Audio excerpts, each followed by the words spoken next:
We're located headquarters-wise in New York and Atlanta, but we do business in all 50 states. I've been talking at these meetings for probably about a year now, it seems like that long anyway, about the topic of interest rates. And the fact that I felt that interest rates were going to be going up potentially very sharply. Not because I'm a Nostradamus, but I've been around a long time. I've been in the financial markets. And when I was a young man, I got involved in the business with mortgage rates of 19%. And I saw them over a 40-year period of time, as I became an old man, my grandfather, that they bottomed at 2.5% a few years ago. And then they started to move up fairly aggressively. One thing I can spot is a trend.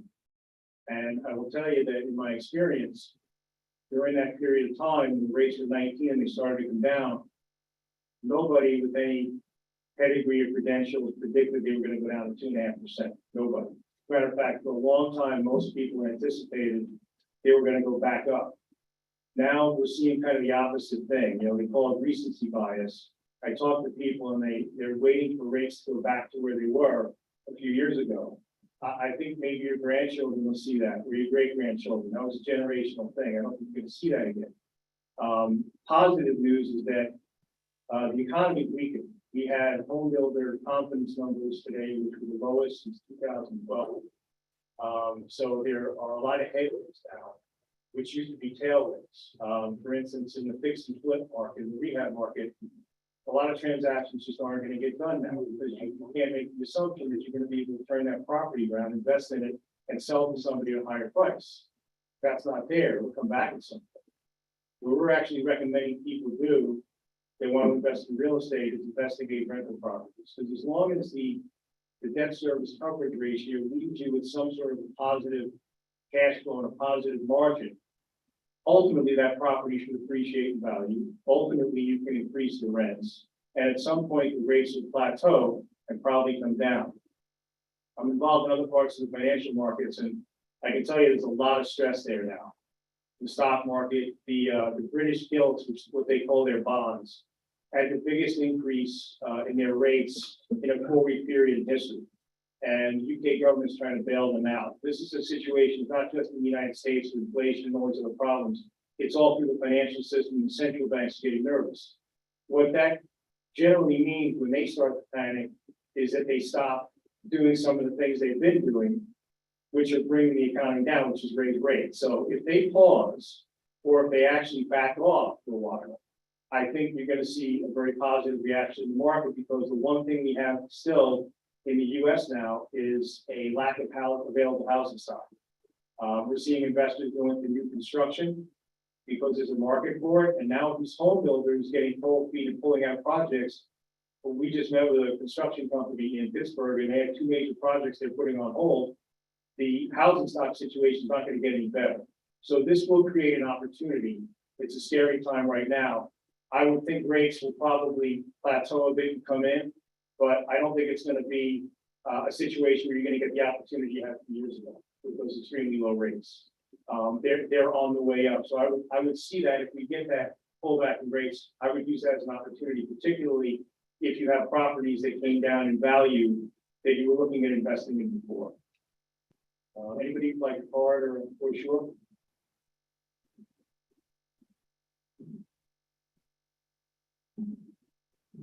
Okay, thank you.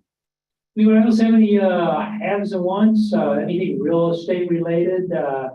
You got a property under contract that you're want to looking to get an assignment on or something? Yeah, okay.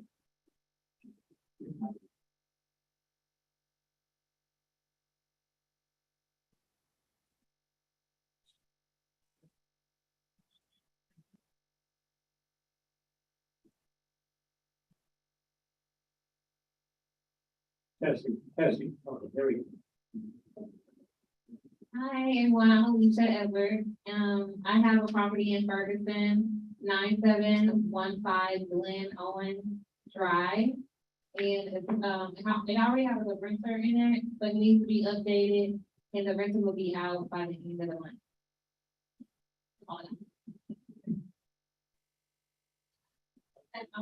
It's gonna be for 70. Anybody else? Hey, how's everybody doing? My name is Albert Ellis. This is my first time here. I'm just entering into the world of wholesaling. So I came here intentionally to meet some cash buyers. I want to network. And so anyone amongst you all are cash buyers, please, can you just raise your hand just so that I can see? I want to get your number before I leave. Okay, so we got some cash buyers. Currently, I have a property under contract ready to be assigned in the 63136 neighborhood, Hathaway South, kind of 270 Dunn Road or 270 in Pershall, right in there. That property is being assigned for 80,000. So if you're interested, I'd love to speak with you, and even in the future, other things that will come through the pipeline. If you have buying criteria of certain places that you like to buy, I can do all of that. So I definitely want to leave with some phone numbers this evening. Okay. I'm sorry. Let me give it back to this young lady. Thank you. Guys, I'm sorry, but I have to run, but if you guys want my business card, just let me know. Okay, anybody else have anything, real estate related? You're looking for a property maybe. So now time to, put it out there. Maybe somebody knows something coming on the market. Or a service. If you have a service to offer to investors, I don't see our HVAC guy here tonight. I think he's upstairs in the dance floor. He's also a member of the club upstairs. Anyway. Okay, I did forget to, you said your first time. Any other first time people here tonight? Raise your hand. Great, okay. Glad to have you with us. You got something else to say? Okay. How's everybody doing? My name is DJ. I have a residential paint company, so if anybody ever needs, tenant just moved out, you want to get a repaint or rehab, whatever you guys want, I got business cards and I can also give out my number, so feel free to talk to me. Do a what? Oh, 314-608-4827. 314-608-4827. First. Always looking for a good favor. Thank you.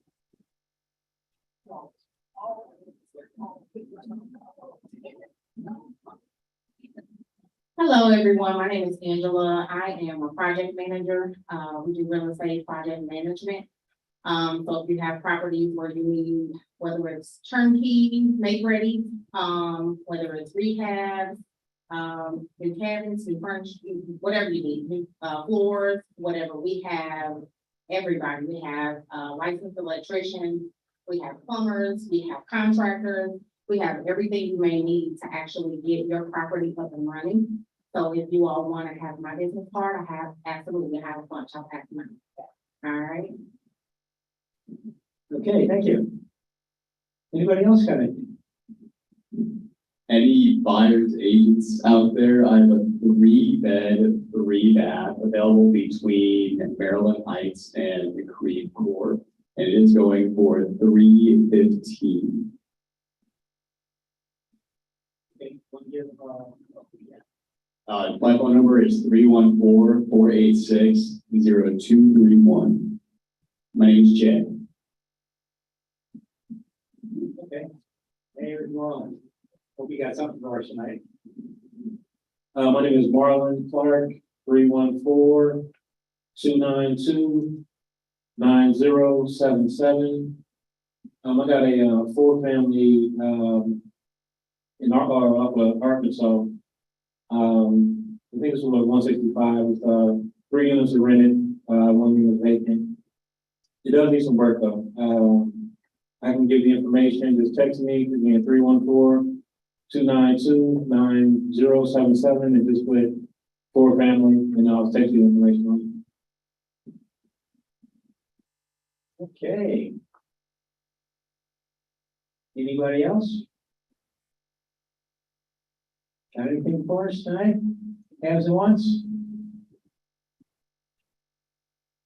If not, we're going to do a little business here tonight because we are a not-for-profit. We're a 501(b)(3), I believe it is. And all our we're run by members for our members, for the educational opportunities and networking opportunities that we offer to investors. And, we're all of the people that run this we all volunteer our time. There's no paid positions. We do have an election, once a year. And in the month of, October, we have our nominations. I'd like to call, Lynn, McQuarrie is, our chair of our nomination committee. And she's going to be doing the honors for us tonight.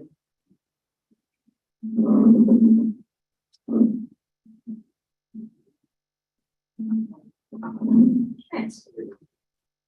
Good evening. My name is Lynn McQuarrie. I'm Chair of the Nominating Committee. The Nominating Committee has the responsibility of receiving nominations, confirming the willingness of those nominees to serve, and validating the qualifications of those nominees according to the bylaws of our organization. The Board of Directors and the qualifications of those individuals that shall be elected by the members of the St. Louis Real Estate Investors Association are as follows.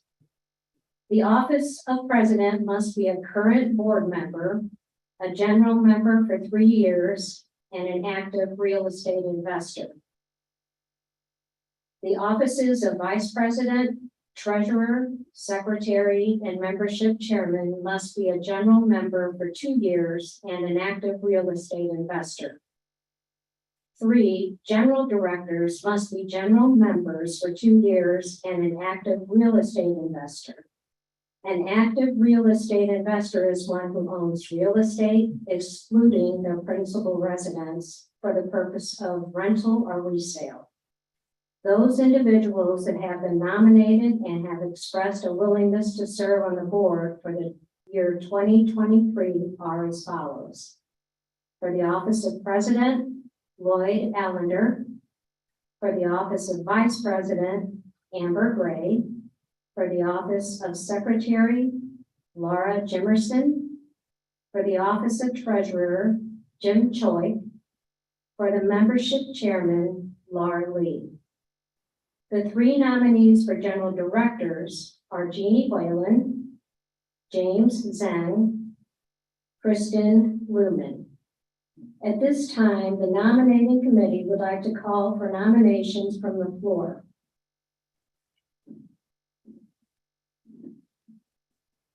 Hearing no additional nominations, I will entertain a motion to close the nominations.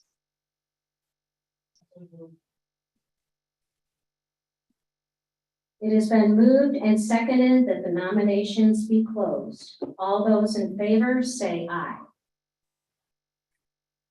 All opposed say no.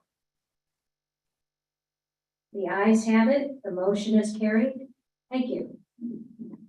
Thank you, Lynn. Good job.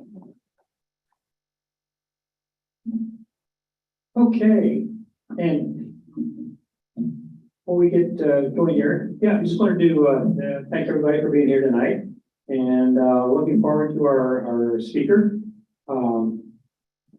Harper Zalanko, who is she's been with us twice in the past couple of years. This is the first time we actually seen her in the flesh, so not on the little screen. So we're looking forward to her. She's been very helpful in letting us know about what's going on with the Habitat for Humanity. She's the Director of Resource Development for Habitat Humanity in St. Louis here.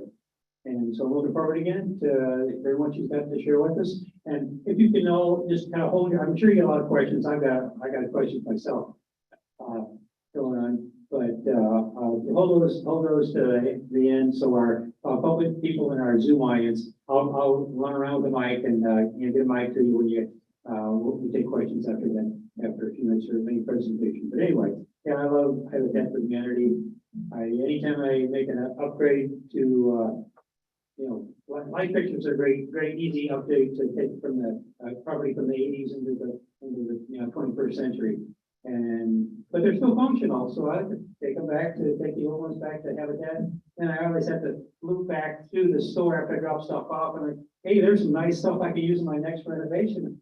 sometimes I go back with more than I donated, so. It's a great place to be. If you haven't been to a Habitat for Humanity store or restore, you need to get there. Anyway, introducing Harper. Thank you. I didn't even have to tell him to say all those things. It was like a perfect plan. So my name is Harper Zalanco. I'm the Director of Resource Development at Habitat for Humanity St. Louis. Like any good job description, that doesn't really do what I do for a living. We love that nondescript nature in nonprofits, but essentially I manage investment for Habitat. So I think I'm in the right place. I won't jump right into the real estate part. I'm going to give a little bit of history, and I'm not going to jump right into the restore because I know most of you want to talk about that, but I promise I will get to it. So I work for Habitat for Humanity St. Louis, and the reason I mention that is because we are a local organization. So Habitat for Humanity International is our parent company. So we kind of work like franchises. They're the parent company. They set most of the rules and the guidelines, and then we do all of the actual work in the community. So we work in St. Louis City and St. Louis County. We like to say river to river, and we've been around for 37 years, and we built about 425 homes. The bulk of that being built in the last 15 years. We do build in the city and county. Sometimes it depends on the year where we're going to be. In the past couple of years, we've mostly been in the city, and for probably the next 2 years we'll be in the city, but it just depends on what opportunities come to us. The most important part of Habitat is that Habitat is through partnership. Our families qualify for our program based on income, based on need, and willingness to partner. Income is, one of those government charts that based on your family size. And we take a look at our families there, working families, and we base that on our family size. And need looks very different family to family. So that could be living in unsafe living conditions. That could be paying 60, 70, 80% of their income to rent, which is what we see very often with our low income home buyers is they're essentially an emergency away from being homeless, because when you're paying 80% of your income to a rental that's not safe for you and your family, you have a medical emergency very quickly, you don't have a place to live. So they agree to partner with us. They go through extensive training, so financial literacy training, better homeownership training. They go to maintenance classes, they go to better neighborhood classes. We equip our home buyers to be the best neighbors and the best community resources that we possibly can. We want to set them up for success. I talked to my hands, I'm gonna have a lot, I apologize, guys. We also give their children access to programming. So, they're not learning how to install cabinets or anything, but we have tutoring programs, we have nutrition classes, we have business classes, because we really do want to be a resource for the entire family. And then the truly unique part about Habitat is that it is a partnership. So our families agree to put in 350 sweat-free hours into building of their homes and the homes of other home buyers, in addition to all of those classes that I just talked about. So that's like the fundamental, unique Habitat model. And at the end of all of that, which could be a year, 2 years of a process, they purchase their home at an affordable rate. They pay a mortgage just like anybody else. All we're doing is providing access to an opportunity that a low-income working family may not have that opportunity through a traditional lender or any other organization. But they can work with us and our banking partners and bring home that mortgage for their family. It's a great way to build generational wealth. I've got a lot of you got into that for that very reason. It's a great way for families to get a leg up in life. They have a stable place, they have a way to build wealth instantly for the next generation. So that's fundamentally who we are. We also do a lot of what we do with volunteers. So we have total novices who come to us on a weekly basis and build with Habitat. Some of them are coming through corporate partnerships, some are individuals, some are business owners. Some of them donate for that privilege. They come out with us and they make that investment in Habitat so that we can bridge our affordability gap. And some people are just volunteers who really like our mission. So I would say there are some of you that are looking to hone some of your handy person skills. Habitat's a good place to do that because we're going to train you to do it. We're going to train you to have it that way, so I can't necessarily vouch for your own skills once you're on your own. The Habitat builds to a very, very high standard.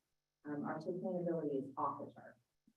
So most residential builders are building to beat platinum sometimes. Some of them are building around that. We actually built to net zero, so we're building above platinum standards.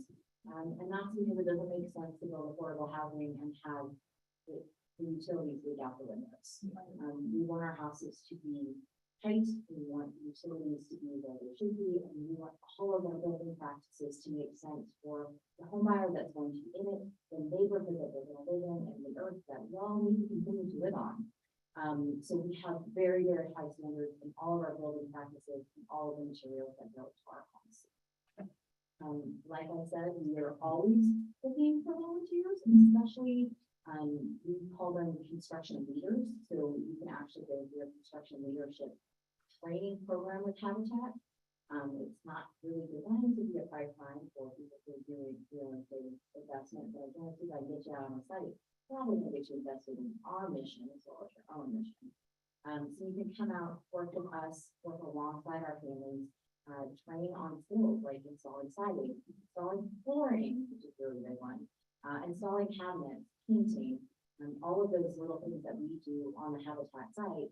We supervise and train, you can actually go through that leadership program with us and train how to do that, and then you can actually lead other volunteers on the work site to do that. And I will take as much of your time as you want. If you want to come out 5 days a week, I can make that happen. If you only have Saturday or Thursday morning available, we will also take that time as well. But that helps us bridge our affordability gap. Because it might cost us, this is an example, nobody yell at me, $150,000 to build a house, not all the time. Our home buyers might only qualify for $125,000. We have to bridge that gap. We do it with donations, we do it with in-kind materials, we do it with volunteers, and we do it with a whole bunch of other creative little mechanisms that we bring to the table at Habitat to make sure our home buyers have access to that opportunity. Now, when we talk about the resource, beautiful plants, who's ever shopped at the resource? And great news for you. Habitat for Humanity, St. Louis, and Habitat all across the nation have resale shops. So they're like, kind of like Home Depots and Home Goods. Not Goodwill, we're local to the Home Depot side, where we take collections of new and used home goods, home supplies, building supplies, and we sell them to the public. These are not closed doors for anybody, just nobody to come look at. We want you to come and shop, and we want you to come donate. So we have resource on the south side, so at Chippewa and Grand, which is where our administrative headquarters are, and then we have a restoring repair. I like to say if you want something that was made 108 years ago, you go to the south side. If you want cabinets that someone didn't like the color of, you go to the repair. But we move the stack around, so inventory literally changes hourly. So if you guys have a rental property and you need new cabinets, come in 4 days a week, and I bet by the end you will have a new set of cabinets for one of your properties. We also accept donations, gently used, new, slightly beat up. Please don't bring up terrible things if you wouldn't give to anybody else and eat your throwing away. But there are a lot of people who can't afford to go to Home Depot and get something new, but they can come to Habitat and they can shop, and all of that goes back to supporting our mission. One of the other services that our resource offers that a lot of people don't know about is deconstruction. So say you guys have bought a property and you need to do a little rehab work on it. Wouldn't it be nice if somebody could come in and take out working functional cabinets for you, give you a donation slip for that time and effort, and then leave it in a beautiful state? Habitat does that. You can actually call us and schedule us. We have a skilled group of volunteers who will come out. First, we do an assessment because we're not going to do all your dirty work. We need to make sure it's worthwhile. But we will come out. We will gently remove whatever you need gently removed. Unless you're knocking it down, then let us do what we need to do. But we will come in and do that. We get a donation for time and resources. We would love to do that for you. You can always call the store and schedule those services. I think you can actually schedule online. It's not all the services on. So that's another thing that Habitat does. Again, all of that comes back to supporting our mission, which I hope you're invested in, but if not, materials that you don't want to have to pay for to have removed, you don't have to pay for it going to the dumpster, then go into the landfill, it's really go back to helping somebody else. So those are some of the things we do. I talk for a living. I can do this forever. Habitat needs, current needs, we need deconstruction projects. We need your donations and the resource. I will also never refuse your money. If you have decided you want to make generous donations to Habitat, just like any nonprofit organization, we work in a tax deductible way, I would love to talk to you about it. But we're also looking for unique partnerships. So if there are other things that you guys think might fit in with Habitat, it's certainly possible. One of the big questions that we very often get about our home buyers is, where are they living? How do you get the real estate for them? We get property a lot of different ways, which I think you guys are probably familiar with. We work with municipalities, we work with the city, we work sometimes with private buyers, but we are a nonprofit organization, we are not paying market rate for lots. We do mostly new construction, we don't have a staff capacity at the moment to do rehab work. But our home buyers get say in where they want to live. A lot of them are willing to wait maybe a little bit down the line to make sure they're in a neighborhood where their kids don't have to start school, where there's access to public transportation, where their resources are still there. We do not want to relocate them to a neighborhood where they have to start. It doesn't make sense. So we're building a little bit all over the place. This current year, we're in the Gate District, which is across from Park Line and Children's Hospital. A spectacular neighborhood. We had a waiting list the moment we announced for the houses, thrilled to have them. We finished neighborhood in Tiffany about 2 years ago. We're going to be finishing up a neighborhood off Shamrock Bridge Road where we have 7 houses and we're putting in 6 more. That's a little more densely populated than we normally do. We do a lot of infill. We don't do a lot of Habitat take over neighborhoods anymore because we want our home buyers to have choice in where they're living. It doesn't make a lot of sense to tell them where that is. The biggest financial decision of their life, and we're not going to get for it. We are also going to have a house in University City that actually is going to kick off on news next week. We actually build that house in partnership with some local businesses as well as cable and TV. So we do it on television to add some extra stress and gray hair to my life. But you can tune in at noon next week to see how that's going. I will be the one off camera pointing at things. You will not see me if I'm doing my job properly. But we will start that build on Monday and we will literally dedicate it on the 21st of November. So we do it in 4 weeks. It's just absolute chaos. So let's see, how long was that? We talked for like almost 20 minutes. I'm happy to take questions. I love a question. Lloyd has the microphone and it has to come to you, so please speak into the microphone, especially so the Zoom people can hear you. But I'm happy to take questions and answer to the best of my ability, but I also have cards for people who I cannot. Alright, so I'm a painter and Yeah. a lot of the times I get paint and people switch the colors up and I have 5 gallons of unopened paint and I can't return it if it's 10. Yeah. Would I be able to bring it to a donation? You can call it. If we can verify the origin of the paint, we can take it. I can walk you through that process, but like if we can tell it's unsealed or anything like that, we can't take it. We're restricted just like anybody else who takes donations of paint. It's just one of those hazardous materials that we have some like extra questions we have to ask, but definitely call. Okay, Especially if you have it in large quantities. yeah, okay, Yeah. Always call if you have something in large quantity. Hi, appreciate your time. So if I want to help, I have to go through the construction leadership program to be able to assist. You can call me. You don't have to go through the leadership program. I'm plugging that because you all tend to be people with skills and I like skilled labor. But yeah, if you want to come out and volunteer with Habitat, you can go onto our website and look at volunteer opportunities. You can take one of my cards and I can tell you when we have those opportunities available. Okay. Yeah. Yeah, talk about that. Your board of directors has been talking about maybe organizing a work day where we can get our whole group to get together.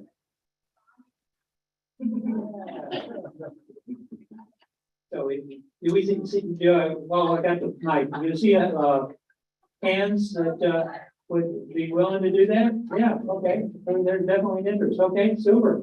Okay. Nothing bonds you together like shared sort of music muscle. Yeah. Never Yeah. do something like that. To what extent do you guys work with property management companies on a continuous basis? I would say not on a continuous basis. Because our properties are homeowner owned, we're not doing rentals, we're not doing anything other than single family at the moment. I'm not to say that it would happen down the line, but right now there really is not a lot of them. Thank you. Okay, who else? Okay. Ladies first, a real gentleman. You mentioned demo services other than just removing the usable things that you guys can resell at the restore. What would like an assessment process look like? I mean, as far as, You basically would just need to give us a call. So we do call it, and this is very specific, it is deconstruction, not demolition. So we're not gonna come in and move walls for you guys. But yeah, you need an entire kitchen, taken out. If you've got bathroom stuff that's reliable, if you've got flooring that can easily be removed. Those are things that we could do. We always do an assessment beforehand. So we're gonna come out, take a look at it and be honest with you, yes or no. So it's always worth a call. We'll ask you some questions over the phone. If you can send us pictures, we might even be able to do it by email and save everybody a trip somewhere. But if you've got viable material, we can usually tell you from a photo. okay, so if the materials are not viable, do you guys offer like a viable service, instead of a volunteer thing? Yeah, sorry. We have to draw a line somewhere and it's that we're moving materials for you that we cannot use. That you can't use? That you can use, you mean? If it's product that we cannot use, Yeah. we're not going to take it out for you. Okay, that's what I wanted to clarify. Yeah. Gotcha.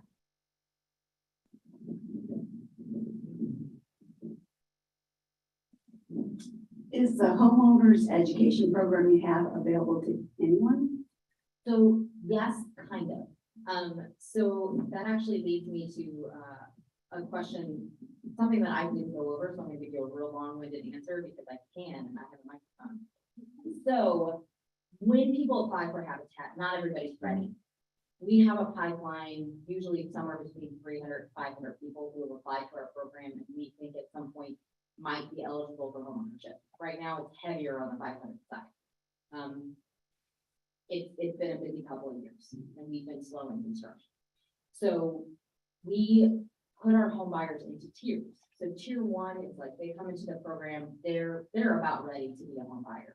They maybe need a little bit work on their credit, they need to go through our classes, but they can probably qualify for a loan right away. Tier two is maybe they're a year to a year and a half out before they're even like, we're gonna get paired to a home. They have to work on credit. Maybe they've only been at their job for a couple months. We wanna make sure that's consistent. Maybe they're not sure where they wanna live, or there's a couple other things that we need to work on, and we can work on small things internally. So they'll go through a set of classes. Tier three, we use outside partners for. So Bank of America has a great credit counseling program. We have a couple other partners that we actually use to outsource our home buyers in tier three so that they can get professional help and maybe, for a year to 2 years work on that and then come back into our program. Maybe they're not ever going to be ready for home ownership. Certainly a possibility, it's not for everybody. So those programs are open to the public. The programs we run internally right now are not, but someday they might be. Especially with our advances in education in Zoom technology, we hopefully will be able to open more of those resources to our community. And once they finish that program, then you help them find a place? Or they're on their own on that? It really depends on where they are in the program. If they decided habitat home buyership is not for them, you know, we might have other resources that we can guide them to. It's not to say they're out on their own, but if a habitat home buyer program is not for them, there's maybe not much that we can do for them, but our hope is that we've equipped them to be better renters or better buyers for whichever program or individual that they're connected with. Thank you. Yeah.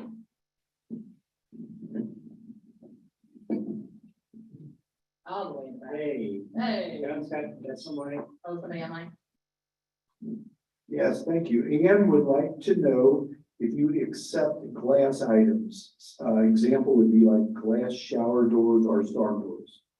I believe we do, as long as they're intact and we would hope that you have, all the mechanical mechanisms, so like you just found one out back and you can't connect it to anything and you're gonna have to jerry rig something else to install it, probably not. But most, like if you have all of the pieces, you bought it and it doesn't fit and you're embarrassed and don't wanna take it back to Home Depot, come see us. I have been there. So you can always call. It can never hurt to call and say, hey, I have X item, can you take it? But for the most part, if those things are intact, we would be happy to have them. Anything else? Okay. Back up here, Jim. So I have two questions for you. Yeah. The first is, you said that some people, homeownership just isn't for everybody. Do you provide an outlet or a connection for those who don't end up buying a home and instead go toward renting? I'm gonna say no, just because, first off, we are an affordable housing organization. We cannot vet rental agencies as well. I think, you know, we've probably come across organizations that we can speak highly of. But in our true nature as a nonprofit organization, we have to be very careful about who we're recommending and who we're not recommending, and what those lines look like, especially because a lot of our clients are low income. Unfortunately, they're very often taken advantage of in the housing market and the rental market, and we want to make sure all that integrity is in place. So it's not to say that we don't have resources, but we're very careful with resources we're responsible to. Yeah. So if you are somebody who's in that field, you work for a management company, Mhm. you can always call our human services department and say, I might be able to help some people who don't qualify for home buyers. Can I meet with you or can I provide some resources? And it's certainly something that I think you can take. Okay, definitely. When it comes to helping them find a home, does Habitat have agents, or how exactly does that work when it comes to? So we do Real our estate own agents. property acquisition. Mhm. So we almost never build a home without a home buyer in place. Just how large our pipeline is. What we usually do is somebody comes into the program and we say, hey, this is what we have going for the next 2 years. Which neighborhoods are you interested in? Then we go do a little tour and we encourage them to go during the day, during the night, and, take a look at churches and schools and transit lines and all the things that are, important to providing them. And we kind of essentially serve as our own agent because we're also our own construction company and closing agency and many other apps. But we really do function on our own that way because we maintain control from property acquisition and so forth. Excellent. Thank you.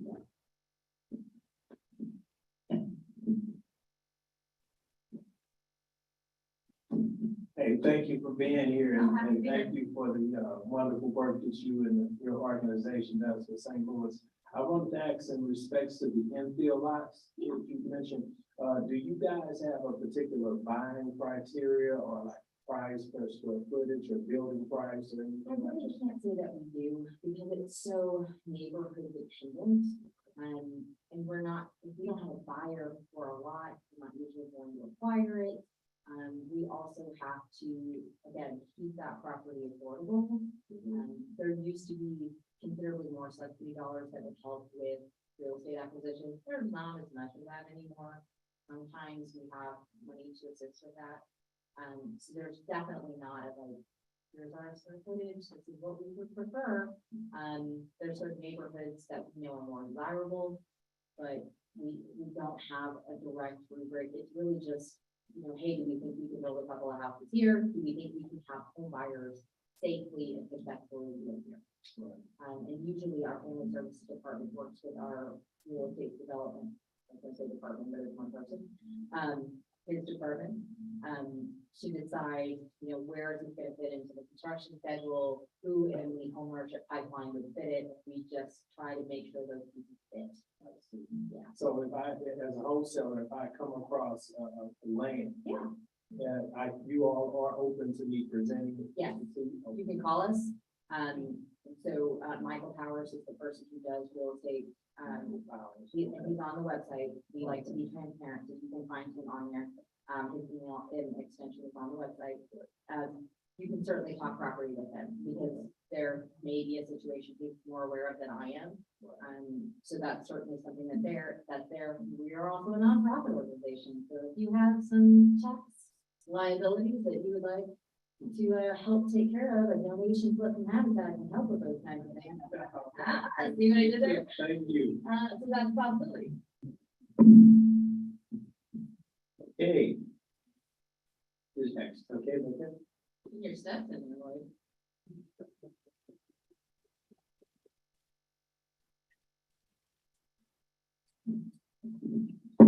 Okay, so since it takes about $150,000 to build a home from scratch, I don't understand why when you can buy houses for 25,000, 30,000 and rehab them, why that wouldn't be more cost effective to get more people housing faster. I don't. So when you're rehabbing a house for 25,000, you're not usually putting $5,000 into it to rehab it, right? And then send it back out to the world. Right. You have to put an investment into it, and depending on the neighborhood, we maybe can't get a home buyer there, or maybe you guys, has anybody taken on a rehab project and it turned out to be a lot more than you ever expected it to be? Yeah, if anybody says no, you're liars. So we have taken on rehab projects. That's not to say that we don't do that. For the most part, what we do is new construction. That's, again, not our be all end all, but for the most part, it's easier and faster and sometimes cheaper to do new construction in a neighborhood, especially to the sustainability factors that we like to build to. Just totally didn't change there in the middle of my sentence. Some of those houses that you can buy for that property happen to be in historical neighborhoods, and there's a lot of strings attached to how you're gonna build. And if you're gonna have to cut through 6 months worth of red tape while a family waits, we're gonna move on. We're gonna move on. So there have been projects where we did that. We actually did a lot of rehab projects in, I would say, 2010 to say 2013.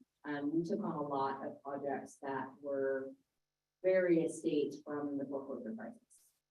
And actually, the development that we have off Chain of Roxbury Road was a development that someone else started, put all the base level infrastructure in, and then had to walk away from it. So Habitat came in and we did 14 houses in one neighborhood, which is not usually how we build, because a developer couldn't finish it. So, I mean, that's a long-winded way of saying, yeah, we could do that. It's also a staffing issue. Rehab is very different from new construction. We do a lot of what we do with volunteers. It can just be a lot harder to do rehab work with how we build with our staff, with our contractors, with our volunteers. So it's a lot of different things, but it's certainly not something we say we're never going to do. If it's a right opportunity, yeah, I think we would entertain that. But right now, we only have new construction on the books. Thank you for answering that. And then my other question is about LRA lots. Yes. That I know people can get for free if they mow it for a year. I don't know all the parameters, but I know they're trying to make them as lenient as possible so we can move some of that property out. We have taken LRA lots in the past. Again, it depends on the neighborhood. Sometimes those are really wonky lots. And they may be in a very desirable neighborhood, but if you have to figure out how to build a house on one of those lots, it's really hard. They take up shapes that don't actually have names in the English language. And we have great architects, but we're also not going to put weird houses in neighborhoods. We want our houses to be the nicest houses on the block, but we also want them to fit in. We don't want our homeowners to be jealous. So if they're in the weird wonky house lot, we're not doing our job. But we definitely, I mean, probably not every year, but fairly frequently take some of those lots. And we also work with municipalities to work on getting property. So, you know, there are some, not naming names, some institutions in St. Louis that have held on to property and not developed and have recently started putting those properties out to developers. We can bid on those properties just like anybody else, and that's actually how the B district houses came to us. Was SLU has their own redevelopment agency, and we were able to bid on those projects and be one of the bidders that was selected. Hopefully more. Putting that out to the university is a great neighborhood. Okay. You're next, okay? I have several questions. One is if you go to, do you have a website you can go to and look at houses that you've built? Yes, I'm trying to remember if we have, so I know we have a map. I think on the map it has like, here's an example of the different standards we have. It's not like a whole comprehensive look, so habitatstl.org. But if you scroll through it, you can see a lot of the houses we have. Our Facebook page also has more extensive pictures, but we don't publicly put out all the houses that we have available because again, we want to be respectful of our buyers' privacy. But you can see examples of the houses that we have built. And another question is, if you build a house for $150,000, how much does it cost the homeowner that's buying it? It's gonna depend, and I use $150,000 as a base. That's my like average model, and I probably should up it because it's been an expensive couple of years. We usually say that they're gonna average maybe 130,000, but somebody might qualify for 145,000. Somebody might qualify for a little bit closer, and somebody might qualify for a little bit less. We have home buyers who we will tell, like the gate district houses that have mandatory brick fronts, universal design, and a parking pad in the back. Those are going to be more expensive. We have certain home buyers who cannot afford those because the affordability gap is so large. So we will direct our home buyers who have slightly more income to those neighborhoods, and maybe somebody else can wait for South City where they can get a little bungalow. So we work with the home buyers on their qualification. We're not going to make that difference so large that first off, we can't continue to afford the function, and it's not a reasonable financial decision for them. So it varies absolutely home buyer by home buyer.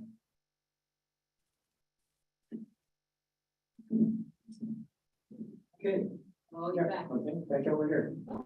Why here?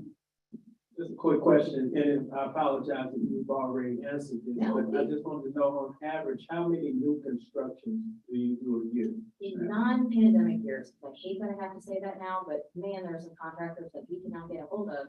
We build somewhere between 15 and 25 houses a year. And in Habitat world, that makes us a big hit. Most habitats build considerably smaller, somewhere in the like 1 to 3 range. So we're a big hit, which is great. We're very proud of that, but it speaks to the need for affordable housing in the St. Louis community. We get somewhere, we're probably closer to 6,000 phone calls every year, people asking about affordable housing. We're an affordable city with not enough affordable housing stock. And that's a definite distinction that I wish people would make from all the articles they write about St. Louis being just like affordable city. We are, but there's a lot of market rate housing that people cannot get access to.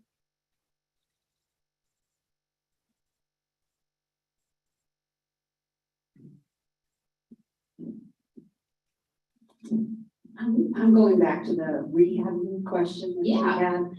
And I just see the importance of homeowning to help bring people out of poverty. And I guess if you ever thought of co-oping with rehabbers in the area, you know, if we can go into a neighborhood and purchase a home for 40,000, put 60 into it, where we would make some money and you could place somebody in a home. I can't say we've never thought about it. I don't know if we're actively thinking about it. There are, I don't even know how many habitat affiliates at this point, something like 800 other habitat affiliates in the area. I'm sure somebody would do it. It's not to say we're totally ready for that. I'll be honest, the infrastructure for us just doesn't exist at the moment. We like creating solutions to things, and affordable housing is one of those things that needs creative solutions. So right now we're doing new. We will take on rehab projects if they make sense to us, but something like that might make sense to us down the line. Thank you. Absolutely.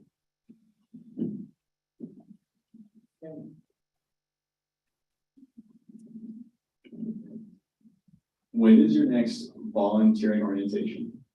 All right, so I don't have an active volunteer orientation on the books. And there's a reason for that you guys will all understand. Contractors at the moment in certain fields are very hard to pin down. And we have been waiting to pour the concrete on 6 houses for many weeks at this point. I don't want to put anything in the books until I can assure work. So I would actually say probably next calendar year will be the next time that we have a volunteer orientation, because I love Habitat and volunteer orientations are a great way to get people super amped about what we do. But then if I get super amped and I have to be to wait to do something for 8 weeks, it's a little bummer. So I will say 2023 will be when we have a new volunteer orientation on the books and the most opportunities to come out and volunteer. It's not to say we're not working because we are, but those consistent opportunities, those everyday week opportunities, it's gonna be 2023. Are there still office or other volunteering opportunities with Habitat? If you want to work with Habitat, I will find a place for you at a time for you. Okay. Yeah. Sounds good. Gotcha. Thank you.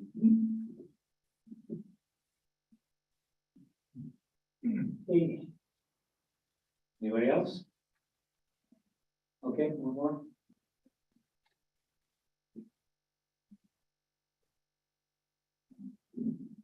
Okay, my other question is, when people can buy, let's say they qualify for the 150. Can you explain to me, other than the low mortgage rate? Yeah. What makes a family want to get a house with Habitat as opposed to just buying a lower priced home on the free market? Some people do. But I'll also tell you, a lot of people will go into that trying to find a house that is move-in ready, that they qualify for with the bank. And they find out that they do not qualify with the bank because they work 2 minimum wage jobs. They may have been working that job for 10 years and have the most consistent payment history you've ever seen in your entire life, but they have no credit history and a bank is not going to look at them. But Habitat has a mortgage loan pool system. So banks do not actually see our mortgages and our home buyers until we have them all of their qualifying and we say, here's the package and it's ready for you. There's no space for discrimination. They know that we are backing them and doing all of that back end work. And we have a qualified, ready to go home buyer who's going to make their payment ready for them that they don't have to find. But if that person had just walked into the door to another bank, they probably would not have qualified to buy a home outright, even at $100,000 house. We have seen discrimination across lenders for years. Even in neighborhoods where you would be shocked, how can they not buy these houses? You don't even have to find a bank who's going to back both the house and the mortgage. Wow. So it's great that you're an advocate and a partner with the people that come to you. We try to be every day. Habitat actually used to be the mortgage loan holder. So when the Dodd-Frank Act came out and really changed the face of mortgage holding and banking, Habitat was basically written out of being able to do that for good reason, because they put a lot of safety restrictions in place so that bankers could not take advantage of people who could not pay their mortgages. So essentially, we had to go out and find banking partners and educate banking partners about what low-income home buyers can do. They can make payments, they can make consistent payments for years. But you have to have somebody, you very often have to have somebody like Habitat advocating for them, showing a consistent model like ours. You know, we've been around here in the community for 37 years. We can show a success rate that somebody else couldn't. Thank you. Yeah, it's a good question. You mentioned B of A as one of your lenders. Do you deal with any of the smaller banks in the community? Actually, Bank of America is not one of our lenders. They're one of our community partners, and it's not because they don't want to be. I think we just don't have space for them in our mortgage loan pool system at the moment. But we actually have most of our banks are small local banks. A couple of them are bigger, and I'm not trying to be elusive, but I honestly can't remember if we publicly talk about those names, and I'm trying to be careful in case we don't. But essentially, they make an initial lump sum money investment into the mortgage loan pool, and they rotate mortgages. So like bank A makes an investment, they get the first 5 mortgages, and then the next bank gets the next 5 mortgages, and then we start all over if we need to. We instituted that a couple of years ago, and it's been spectacular, even to the point where other habitats are taking on that model. And there's also a habitat out in the St. Charles area. There Are they is. connected with you also? So we share a name, but we operate distinctly differently. So we all have the same kind of rules for our home buyers. The affordable housing program, we use volunteers, but we have to bring in our own money. We have to build, differently, and we have distinct geographical region. So we like try not to cross borders with each other. So we sort of work like franchises in that way. Not the best example, but it's kind of the best one I have. Habitat for Humanity International is the parent company. Contrary to anyone's popular opinion, it does not rain down money. Habitat for Humanity. We raise about 95% of what we spend on our own programming here in St. Louis and St. Louis. So we truly are a local investment company. When you invest with Habitat, your time, your money, your resources, and you donate to the ring store, that stays here. It's not leaving the community, it is building locally. So if you want to build locally, invest locally with Habitat.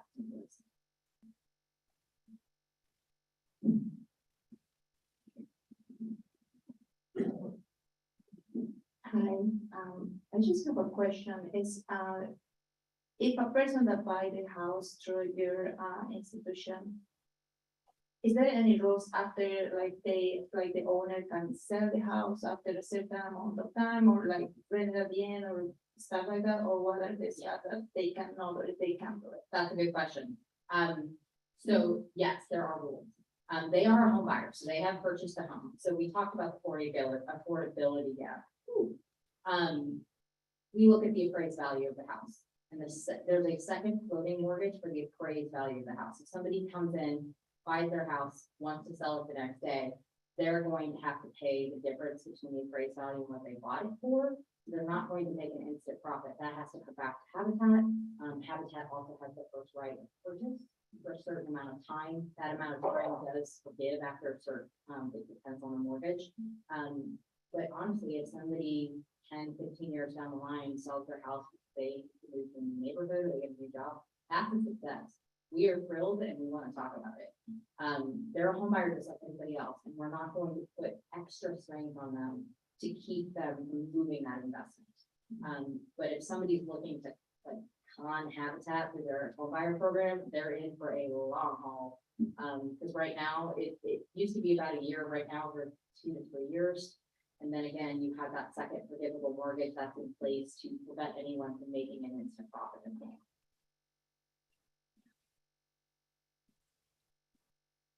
Okay, anybody else? Are we cutting off or? No, we're keep it open. Okay. I got a question. I'm gonna save it to the end. We'll run out of other questions. Okay, so when I was in college, I went to, there used to be one on Forest Park Parkway where you were. That's where we were. We sold that building and we moved south. Yeah, no, I know, but I was just, nostalgia. I loved that building. It leaked and was falling down around us. It had gorgeous hardwood floors and like the biggest ceiling. Oh, I loved it. But yeah, becoming unsafe, and we're an affordable housing organization that builds in a sustainable way, and that's kind of embarrassing. So we moved south and we were able to take place in a building in Dutchtown that had not been occupied for a long time, and was able to put something back into the community. Super proud of that. Yeah, so I wasn't, No, I got off on it. Oh, okay. No, so I went to this one building that was like under an overpass somewhere that was, and they had rows and rows and rows and rows and rows of paint. Yeah. 'Cause I used to be a sculpture major at WashU, and I would go there to get all the paint for all my art projects and furniture redos and all the fun things. And I loved it because there was like hundreds of cans of paint and they were all so cheap. And this guy, Roy, was like a volunteer there, and I would always go and visit him and hang out. And anyway, my point is, so I'm really sad that what changed about the whole paint restriction thing, because I know, It's a hazardous waste disposal ordinance that cities have put in place. are they new? Because there used to be like hundreds of cans of paint. Maybe probably in the past like 7 years. It's also something that Habitat, that, because we're a retail organization, we are restricted by anything that comes with like retail organizations. And again, municipalities have disposal ordinances on those things that also started to become not cost effective for us to take in all this paint that we would then, if people buy, have to dispose of, or get filled, or just. So it's actually a bunch of different factors, but we probably have not seen a lot of places be able to accept paint because of those municipalities. Well, there is a place in Eureka called Earthbound Recycling. Everybody write that down, seriously. They give away free paint. That's kind of one of my secrets, but I'm giving it away. So Perennial, who also does upcycling and. Yeah, I'm there. Maybe about. Sometimes they will accept, well, for their workshops and classes. So there are other little places that can take it in capacity, but we were getting a lot of paint and a lot of paint we couldn't use and that people weren't buying. And that was becoming hazardous to our workplaces. Yeah.